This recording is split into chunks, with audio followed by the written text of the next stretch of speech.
Hello, second grade. This is Mrs. Clevenger. We're doing our video for January the 13th.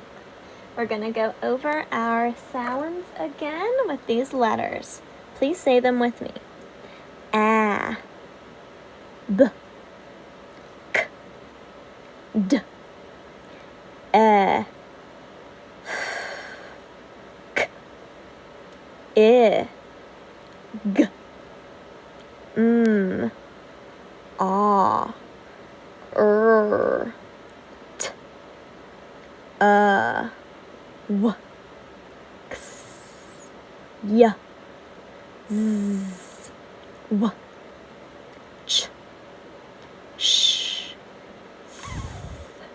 K, E, all, am, an, ild, ind, old, olt, ost, iv, ang, ank, ing, ink, ong, onk, ung, unk.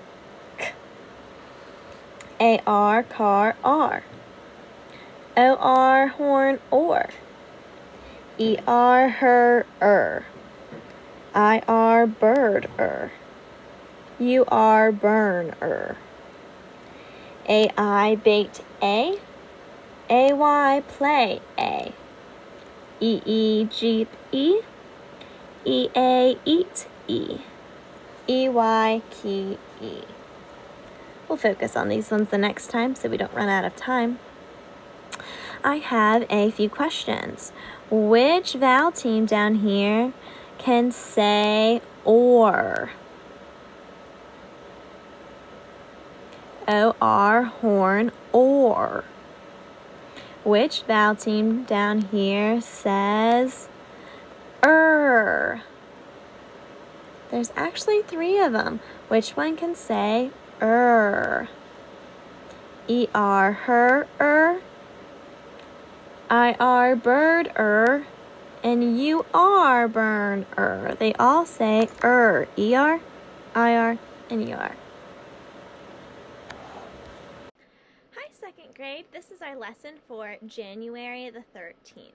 We have a few new prefixes to look at and then a word of the day.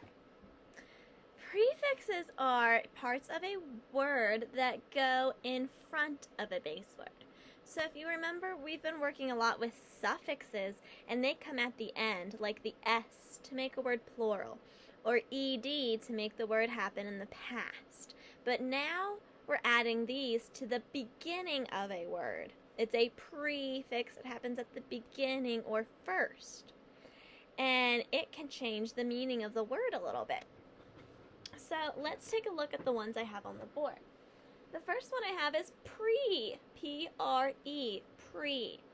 We can put that in front of a word to change it to mean early or first. That's why I wrote early or first in green up there. So I might add school to the word pre, and I would put pre first because this is a prefix that comes at the beginning, and I would write pre-school.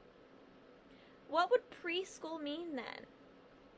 Well, if pre means early or first, and we know what school is, preschool would mean the first school or your early school. So it's like that first grade that you go into, not first grade as in you're in first grade, but it's the very first class and teacher that you go into for preschool, because it's pre means first or early. It's that early school that you might go to before you go to a big school. So that's preschool. Then we have DE, and that is just D, and it means to lower or go down. Okay, so D, grade, we know what a grade is. If we have D in front of it, which means to lower or go down, then D, grade, means to give it a lower grade. Typically, we don't talk about D grade as in your grades for school, but we talk about D grade as in if you're going to rate something that whether the movie was really good or not, maybe you're going to give the movie a grade if it was a good movie or not, you might say, well, I thought that was a bad actor, it was a bad story, bad movie, so you degrade it and say, no, it's like, a C or something, or 2 stars instead of 5. You're going to degrade it. You're criticizing it. You're giving it something low, a low score. Okay, we have RE, which can mean which is again. So, have you ever heard of the word repeat? Well, the means again, so to repeat means to do it again and over and over. So if we have rerun, that means to run it again. So sometimes there's a TV show and it comes out for the first time ever. But then a couple weeks later they play that same show again. That's a rerun because they're running that show again. So running, I'm using that word not as I'm running outside, but running as in playing or showing. So a rerun of a TV show means that it's playing again, because means again. The last one we have is pro. Okay, P-R-O, pro. That means to go forward. So when we have project, like a projector, when something is projecting, it's going out, it's going forward. So that project helps us know, what does project mean? Well, it's something going forward because pro means forward. Okay? All right.